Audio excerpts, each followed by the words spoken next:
E aí, mano, bem-vindo a mais um vídeo aqui do canal Cenourota. Eu sou o Joel Santana e hoje a gente vai falar de 7 atitudes de um fariseu em você, em mim e em você, né? Na verdade. Mas é isso aí, antes desse vídeo que vai ser da hora, roda a vinheta que a gente vai falar disso aí e vai ser polêmico.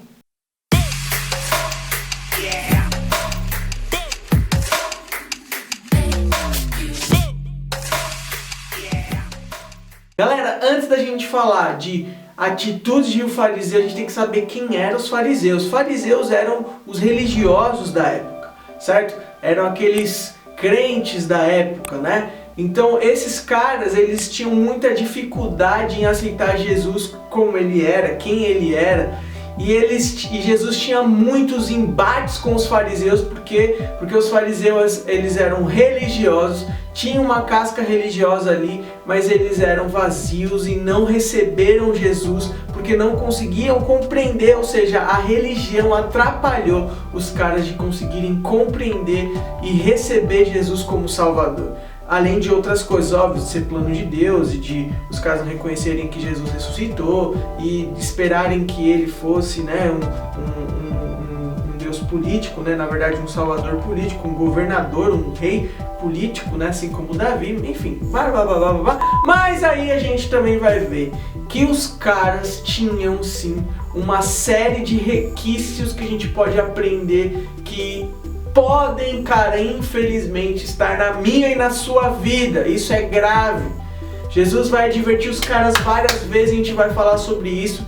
E o que Jesus fala sobre eles que não pode estar em nós. Vamos lá? Então a primeira coisa é religiosidade cega. Meu, os caras eram cegos, eles eram tão conhecedores da Torá, né, da lei, que os caras não conseguiam compreender as parábolas de Jesus, eles não conseguiam compreender o que Jesus estava querendo dizer.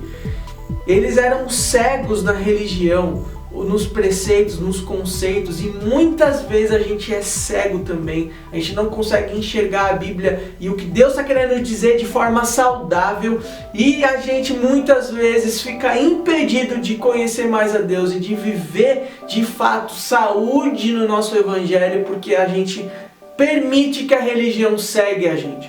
O que é certo, o que é errado, politicamente correto, se pode ou não isso e aquilo, a gente muito mais fica focado nas regras do que nos princípios das regras e esquece de obedecer ao Senhor, inclusive de renunciar aquilo que é lícito por amor ao Senhor. A gente sempre está procurando, sempre olhar ali para a palavra e ver o que eu aqui preciso obedecer ou não, ou seja, ser criterioso na letra, mas esquece do princípio e vive uma religiosidade cega, cara. Isso é muito sério, isso é muito grave. Então esse é o primeiro. Qual que é o segundo? O segundo é conhecer profundamente a palavra, mas não conhecer o Deus da palavra em intimidade. Ou seja, o que é isso? É ser como se fosse um doutor da lei, né? Na época. Você conhece tudo sobre a Bíblia, sabe os versículos, sabe o que eles querem dizer, sabe as referências bíblicas, cresceu na igreja, sabe de tudo, já ouviu tudo, conhece muito bem a Bíblia, mas não conhece o dono, não conhece o cara que inspirou, não tem intimidade com a palavra e com Deus, de relacionamento com Deus. O relacionamento é apenas de conhecimento técnico, mas não de um conhecimento de fato, de andar de dia a dia. E isso os fariseus eram bons. Eles sabiam a palavra, eles tinham decorado a palavra, mas eles não tinham intimidade com a palavra. Tanto que Jesus falava sobre coisas, respondiam coisas ali no templo, e as pessoas ficavam admiradas com ele. Provavelmente ele falava até as mesmas coisas que os fariseus já sabiam, mas com tanta intimidade e graça que aquilo chamava a atenção por causa da sabedoria, ele conseguia compreender o todo e os caras não, porque os caras eles só sabiam letra, mas não sabiam de forma íntima em seus corações, não conheciam Deus de forma íntima em seus corações. Então fuja disso, meu amigo, conheça sim, estude sim, e muito a palavra em profundidade, mas sempre reconhecendo que o Senhor, Ele é o Senhor da palavra, né? Tem uma frase de um teólogo que diz assim, que nós temos que fazer teologia de joelhos, acho que é o Jonas Madureira que fala isso, ou seja, fazer teologia reconhecendo que nós somos imperfeitos, de que nós temos que mergulhar naquilo em profundidade e em humildade, de saber que Deus é muito acima de apenas o conhecimento, que a palavra ela tem que ferir o nosso coração para poder transformar o nosso coração. Então isso é importante, a gente reconhecer o Deus da palavra e não apenas conhecer a palavra, né? Então vamos lá, qual que é o terceiro? Vamos lá pro terceiro. O terceiro é que os caras são bonitos por fora, mas por dentro vazios. Jesus até vai dizer isso pros caras, vocês são aí bonitos por fora, né, e tudo mais, são religiosos, né, os caras tinham uma roupa específica, os caras ficavam jejuando nas ruas, orando nas ruas, ou seja, a aparência ali de um religioso, como se o cara fosse realmente algum santo, alguém que estava ali realmente íntimo do Senhor e tal, mas o cara era vazio por dentro, ele só queria saber de si mesmo. E esse é um outro ponto importante. Eu vou já para o outro ponto, que é o seguinte: os caras estavam mais preocupados com o holofote, ou seja, com a aparência, com aparecer, com os melhores lugares das mesas das sinagogas, mas não estavam preocupados com o secreto, não estavam preocupados em conhecer de fato o Deus da palavra. E isso é muito sério. Se você for ver, eu estou tirando isso no texto que eu vou colocar aqui embaixo de Lucas. Você pode ler esse capítulo, Jesus vai dar uma bordoada nesses caras, e foi daqui que eu tirei esses princípios, tá? Então vamos lá, vamos pro próximo. Os caras tinham um pensamento crítico muito aguçado, mas não construtivo. Muitas vezes a gente vai ver críticas contra a igreja X, críticas contra a igreja Y, contra o pastor, contra o influenciador, contra o herege, contra isso, contra aquilo. A gente já viveu muita coisa aí do arminianismo contra o calvinismo, deles contra os outros, e a gente esquece de que o nosso pensamento tem que ser sim de questionamento, né, e tudo mais. A gente precisa não somente criticar, mas também construir, edificar no corpo com as diferenças. Às vezes a gente vê gente rompendo relacionamentos, saindo de igrejas, porque não consegue sair da crítica e também para construção através da crítica. É claro que vão existir igrejas, pastores, pessoas que não estão comprometidas com o desenvolvimento do corpo e da igreja, e aí a gente não pode ter aliança com esse tipo de gente, mas existem sim pessoas que são humildes, que são dispostas a aprender com o outro, com quem é diferente, para construir o corpo de uma forma saudável. Mas não seja um fariseu, cara, não deixa isso ser um traço na sua vida, de você ser apenas alguém que vai criticar e não vai conseguir construir. Isso é muito importante. Construa além da crítica. Não tenha só um pensamento crítico que endurece o seu coração, te afasta do corpo e faz você viver longe e não enraizado em uma igreja local, mas critique com construção, tá bom? Isso é muito importante. O fariseu era assim, cara, isso é muito sério, tá bom? Vamos para mais uma? É isso aí, vamos para mais uma, que é o seguinte: os caras eram hipócritas, e Jesus vai falar disso algumas vezes. O que é hipócrita? Faço o que eu digo, mas não faço o que eu faço.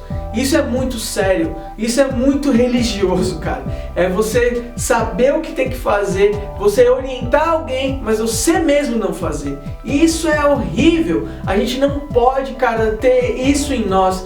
A gente tem que ter autoridade para falar, e quando a gente falar, a gente tem que fazer aquilo que a gente fala. E isso é muito sério e muito importante. Esse também é um dos motivos sérios de pessoas saírem das igrejas, de ter uma quantidade grande de gente decepcionada com a igreja, de ver líderes, pastores, irmãos falarem o que deve ser feito, mas não praticar. Ou seja, é um crente morno, é um crente que é aquele cara que não dá bom testemunho, certo? O cara vai falar que é cristão, tem um adesivo no carro, mas sai fechando, xingando no trânsito, fala coisa que é palavra torpe, se embriaga, dá mau testemunho no trabalho, em casa. Cara, pelo amor de Deus, isso é farisaísmo.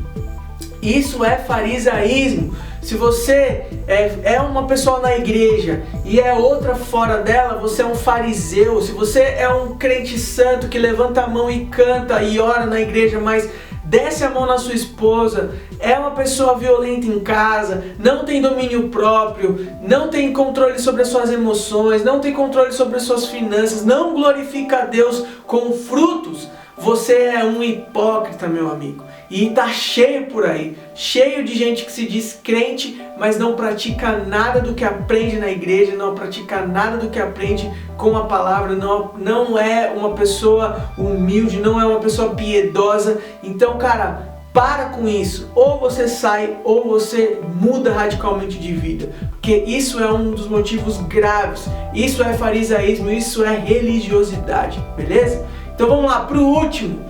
O último ponto é o seguinte: o fariseu, ele não procura por justiça e pelo amor de Deus. Ou seja, esse cara, ele não quer saber de resgatar os órfãos, as viúvas, de ser piedoso, de trazer justiça sobre as situações que precisam de justiça nos nossos dias, de se posicionar. Ele não tá nem aí para isso. E isso também é um traço de farisaísmo. Você vai ver no texto que eu coloquei aqui para você, ó, que Jesus fala sobre isso, que os fariseus não procuram pela justiça e nós somos orientados por Deus a procurar pelo que é justo, pela justiça e trazer a justiça de Deus. A gente precisa, como cristão, trazer a justiça de Deus em todas as situações, sejam elas financeiras, profissionais, na nossa casa, família, no dia a dia da nossa vida. Temos que trazer e fazer justiça com amor, e isso é uma coisa que o fariseu não faz, certo?